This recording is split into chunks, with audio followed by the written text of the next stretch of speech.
Welcome into Casey Swartz tonight. Marleah, Campbell, Gabe, Swartz. A lot to break down today. We are going to start with college football here in a second, then get to the Royals, big series up in the Big Apple, and then end with some Bengals banter. Bengals taking the podium yesterday, which we didn't have time to get to yesterday on the show, so we are going to recap it today. But, Gabe, let's start with the headliner. Big game coming up on Saturday. Boston College at number 6 Mizzou. That's the highest Mizzou has been ranked since 2013. It's also the only top 25 matchup between two ranked teams on Saturday, which I thought was interesting. So a lot of eyes going to be on that one. Your take on just the Tigers' start so far to the season, a combined 89-0 start in their games against Murray State and Buffalo, and a look ahead to a good Boston College team that has a pretty solid win in their back pocket. Yeah, they are. I mean, Mizzou, for the opponents that they've played, not necessarily the toughest strength of schedule, Murray State and Buffalo. I think Murray State finished the opening game with like 50-something or 60-something total yards of offense. So it wasn't necessarily the greatest test. And I think this is probably going to make up for it because it's a better game now than it was on paper at the start of the year. I also think in terms of the interesting angles that there are to think about for this game, the new helmet technology in college football where the coach to play caller signal, it's no longer signals, they actually can voice the play calls in.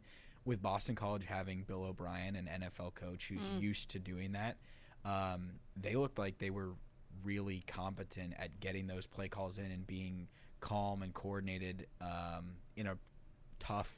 You can say what you want about how poor Florida State's talent is and how impressive it was for them to win down in Tallahassee, but they were able to operate successfully in a tougher road environment. So I'm interested to see what BC looks like when they play against Mizzou. I would anticipate that they'll give up their first points of the season, but I also think this is absolutely a game that Mizzou still should win comfortably. And I know that people will have an eye on it because it's the only top 25 game this Saturday. Right. But if you're a K-State fan or a KU fan and you've got your weekend, your Saturday, and you're trying to you know that there's going to be a lot of fall Saturdays spent on your couch, this might be the weekend to get up and go and do something else. And you can watch this one and then have the rest of your Saturday because it's, as you can see on the bottom of the screen there, 11:45 a.m. kick. When you mention BC, I want to talk about the other BC, Brady Cook. How impressed have you been? Again, it's tough because, you know, are Murray State and Buffalo the best measuring sticks? No. But have we seen top 25 teams go down to teams we did not think they were going to over the past 2 weekends? Yes. So with the sample size we do have, how impressed have you been with maybe the growth of Brady Cook, if you've seen some, since last season? Yeah, I mean, I don't think that it's been anything outside of what I expected. I also think that you can even look around the SEC and think about what Alabama did this past weekend. And be like, they were in a one-score game against South Florida in the fourth quarter on Saturday night. And Mizzou hasn't done that in large part because Brady Cook has kept the offense on schedule. They haven't done anything absurd or incredible, I don't think, other than the fastest 21-0 score in Mizzou history in the opener against Murray State. But a lot of that has to do with just how dominant the defense has been as well. I'm intrigued to see what it looks like once they get into SEC play. I'm intrigued to see what it looks like when they play a big game at Alabama later this year, and those type of matchups, because it looked better than expected last year when they went to Georgia, and I think they were more competitive than most people anticipated them to be. But I'm interested to see what they look like this year because they do have Luther Burden, who's probably going to be a top 10 pick this season. So I think that there's I think that there's an expectation for them to be really competent in the passing game all year long, given how much time and how many games they've spent together. There's got to be, between Cook and Burden, there's got to be that coordination to be on the same page. Yeah, a bit of a programming note on the Luther Burden note. We spoke to, or we heard from Eli Drinkwitz today. He had his weekly press conference. He said Burden is probable for Saturday, so great news there. He said he followed that by saying he's not very worried, so I would take that as a very probable. So good news for Mizzou fans. Going to be a big one at Faurot Field. it's actually sold out already. A couple games from now are sold out. So good time to be a Mizzou fan. A lot of fun down in Columbia. But we are going to move on to another top 25 matchup. This one, though, was on Friday. So when I heard them say, okay, this is the Mizzou game is the only ranked versus ranked game on Saturday, I was like, well, wait a minute. I thought K-State, they play on Friday, which is we're going to see a lot more of that in the new Big 12 expansion era. Number 20, Arizona coming to town, Bill Snyder Family Stadium. We were talking to both head coaches, Chris Kleiman and Lynn Leipold, and they kind of shared a similar sentiment of, we were both on the road on Saturday. KU lost to Illinois, so that's a big damper, and they had a late kick, so they got back to Lawrence at like 2 a.m., and your whole scheduling for your week is thrown off. The Wildcats were in New Orleans, and while it wasn't necessarily sunny, Kleiman said it was ridiculously humid, and it sucked a lot of energy out of these guys, and it takes a while to recover. So both teams have Friday kicks. The bigger headliner, obviously, that top 25 showdown between Arizona and K-State.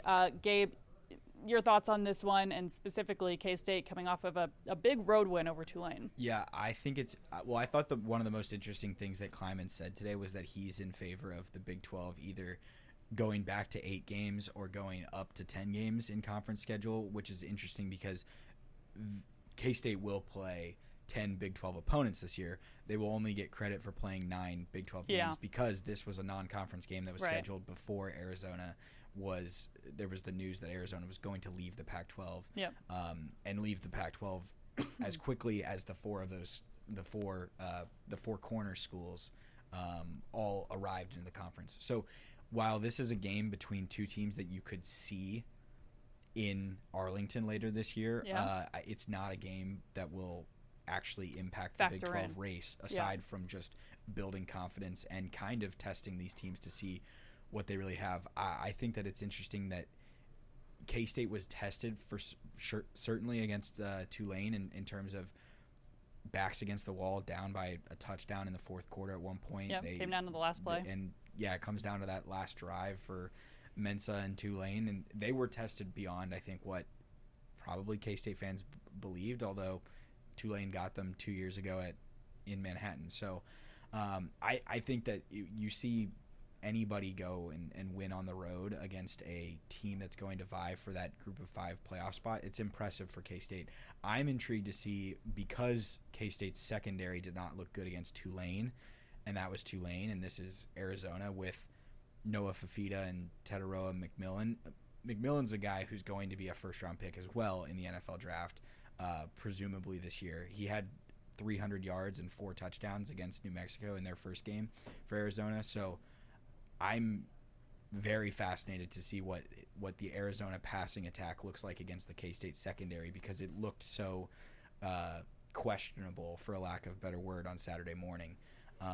So I think that's the fascinating matchup, and then just how does K-State's wide receivers group look against a power conference opponent in terms of getting separation, and can they be on time and on rhythm, and how much do they actually factor in Dylan Edwards, because it feels like through 2 games, every time he touches the ball, something good happens, but he doesn't touch the ball enough, it seems, for what K-State fans like. Yeah. Moving on to the Jayhawks here. Let's see if we can. There we go. Mountain West matchup. I played basketball in the Mountain West at Wyoming, so I've been to UNLV many a time. UNLV actually having a great season so far. They've beat Utah Tech, which, 72-14. They also beat Houston 27-7. So quality win there, and then a blowout win over a team that you should obviously beat. But Kansas, this is a big one for them. Just 1, they've already dropped 1 game this season, but 2, just momentum-wise, that loss in Illinois hurt. Illinois hasn't beaten a top 25 team since 5 years ago, so this was kind of their first win over a ranked opponent in a long time. You never want that to be you if you're on the receiving end of it. Ended up storming the field. As I mentioned, it was a late kick at Illinois, so the team got back in the middle of the night on Sunday. They had a turnaround and practice on Monday. They'll have Saturday off this week, the NCAA sanctioned off day. So, this is a big bounce back game for Kansas. I hate the phrase must win, because, every game is a must win. There's no game where you're like, we can afford to lose this one. But this really does feel like in the cliche terms, a must-win for Lance Leipold and company. Yeah, and I'm intrigued to see. It feels very important in terms of just keeping the momentum of the season and keeping the fan support, because it's going to be tougher to get people to Arrowhead once they start playing those games in Arrowhead. And I know that this is the last one at Children's Mercy, but it is a much more I guess scary opponent than Lindenwood was, a team that was an NAIA school 3 years ago, or a D2 school 3 years ago. I just am intrigued to see. It's a bowl game rematch, so it's not necessarily a team that you're unfamiliar with to a certain extent, just because they played in Phoenix back in December, and KU threw the ball with a ton of success in that game. And I think that's the most interesting part, is that so much of the bowl game was Jason Bean airing it out to all of the receivers, and Jalen Daniels aired it out a lot Saturday night in Champaign, and it didn't go well. So Jeff Grimes was talking about today the need to get the ball into Devin Neal's hands, get the ball into Daniel Highshaw's hands. So I don't know what your thoughts are on it in terms of how concerning that is, but you would think KU's going to attempt to give the ball to the running back so much, but knowing that they had all this success throwing the ball against UNLV last year, and that it's possible that they could replicate the same things, I think that's the fascinating debate, is how do they attack UNLV's defense. I think you'll see them coming out in the passing game a lot early. One, because of what you mentioned about them having success in that against UNLV in the past, but two, because Jalen Daniels is in a confidence slump after what happened in Champaign. I mean, he threw 3 interceptions, had a fumble. That loss wasn't as much of what Illinois did to Kansas as what Kansas did to Kansas. Mm-hmm. And Jalen Daniels is this guy that, man, I mean, a couple of years ago he was in the Heisman conversation. We've talked about his injuries. He comes back, everyone's excited, national spotlight's on him, and then we see what happened Saturday. So that's a competitive guy right there. I think Lance Leipold is going to want to get his confidence going early. But that said, I mean, your point on the run game, you have one of the best 1-2 punches, I think, in the running back room in the country. They're both on all sorts of watch lists, and their success is proven in the pudding. I mean, you look at their numbers, and they are both guys who can carry a Power 5 program, I think. So will be interesting to see. I would like to see and expect to see Jalen Daniels coming out like we've seen him in the past. I don't think that loss in Illinois is sitting very well with him, especially the manner that it happened. Okay. Oh, and good point, by the way, on Children's Mercy Park. I'm still still autopilot, thinking they're playing in Memorial Stadium. A good chance, I'll add this before we move on quickly to the next thing. If you aren't able to make it out to Lawrence very much during the year, you're a fan in Kansas City, great chance to go watch them in kind of a unique environment. How many fans can say that they watched a college football team in a soccer stadium? And it's going to be fun at Arrowhead, too. That's going to be a little bit tough because, man, Arrowhead fits, 72,000 people. So you're obviously not going to fill that, and it's going to feel pretty empty, even if you do have a really good crowd. But the silver lining, I know the Jayhawks obviously wish they were playing at home for a billion reasons, but the silver lining is great exposure to the Kansas City fan base here who can't make the 40-minute trek down the road to Lawrence. All right, enough on that. Royals in New York City. Tough one last night, to say the least. Jumped out to a lead. They gave up 7 unanswered in the final, I think, 3-4 innings. The bullpen gave up 7 runs yesterday, 4 walks. What looked like a solid win for the Royals on the road, kind of keeping that win streak going from 4 to 5. Kind of ended in a collapse and disappointing ending up at Yankee Stadium. Yeah, I think that last night was a great example of when people are critical of Matt Quatrero and his bullpen usage. He's tried at times to do the go to Lucas Ursig in the 7th inning, go to Lucas Ursig in the 8th inning when the heart of the lineup has come up. And it didn't necessarily work in Cleveland. I would argue that it didn't work because he allowed a starting pitcher in Michael Wacha to return to the game when he was at 94, 95 pitches and trying to get deeper into that inning and in the 7th inning and blew it. That was the first game that started the 7-game losing streak. Yep. It didn't work in Houston because you have that unfortunate play where the ball bounces off of Ursig's hand and then he throws it and Vinny breaks his thumb. So there's 2 pretty substantial, I guess, pivotal moments where going to Ursig early has been, I think, good process, bad result. Yeah. And then last night he just didn't go to that process. He goes to James MacArthur, and it all fell apart with four runs in the seventh, and then another 3 in the eighth. So that's where I wasn't really critical of the going to Ursig against the heart of the lineup when it happened against Cleveland and when it happened against Houston, because I thought that made sense. I'm a little more critical of, if you're going to utilize that strategy, keep using it, and specifically keep using it against Aaron Judge and Juan Soto, who are having one of the greatest seasons since like Ruth and back then. So just Yankees legends up there. I don't think that you can trust the long relief and the middle relief of the Royals' pen against the middle of the lineup, which is what I think makes tonight and tomorrow fascinating, because if you're in tight games and you're not if there's not some unprecedented or unplanned offensive slugging from the Royals, you're going to have to get critical outs, and you're going to have to get critical outs against the middle out of order. But the Yankees lineup is pretty similar to the Royals. I know that they got a lot of production out of the bottom of their lineup and got a home run from the 9-hole last night, but for the most part, it is Judge and Soto. And if you can get those guys out, and if you can specifically avoid having those guys come up with others on base, you can have success. And that's what teams have been able to do kind of against the Royals, where if you can avoid Bobby, and when it was Vinny and Salvi punishing you, the bottom of the lineup's not as big of a threat. Right. So I actually think it's two teams that are pretty similar in terms of offensive output, in terms of how heavy they are produced by 2, 3, and 4. And I thought last night was an interesting diversion from what has been Quattro's plan, which is use Ursig in the highest leverage spot, even if it's not the 9th inning. Yeah.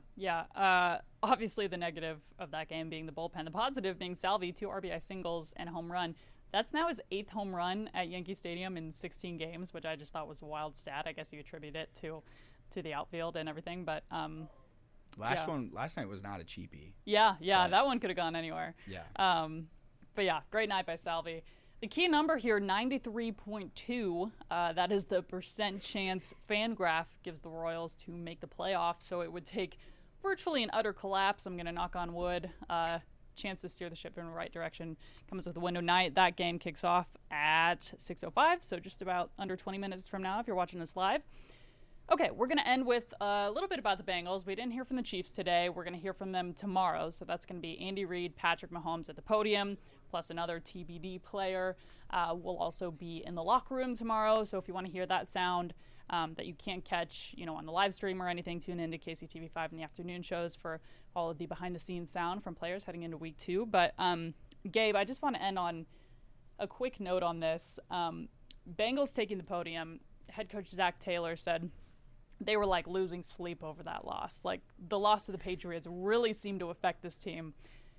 If you're Chiefs Kingdom, are you happy that they didn't look up to snuff in week 1, or are you a little bit scared that you're facing a wounded animal here who had a rough showing on their season debut? I think if you're a Chiefs fan, you're having irrational fear about they're gonna really come in and figure it all out. Yeah. But as we said yesterday, the Bengals are 1-10 in weeks 1 and Just 2 unbelievable. under Zach Taylor. That is the craziest stat I think we've had on the show. They've had plenty of questionable, concerning week 1 performances under Zach Taylor, and it hasn't typically resulted in them also coming around and figuring out in week 2. So I don't necessarily think that they're just gonna turn around and go from losing at home to one of the presumable 4 or 5 worst teams in football to going on the road and beating the best team in football. Yeah.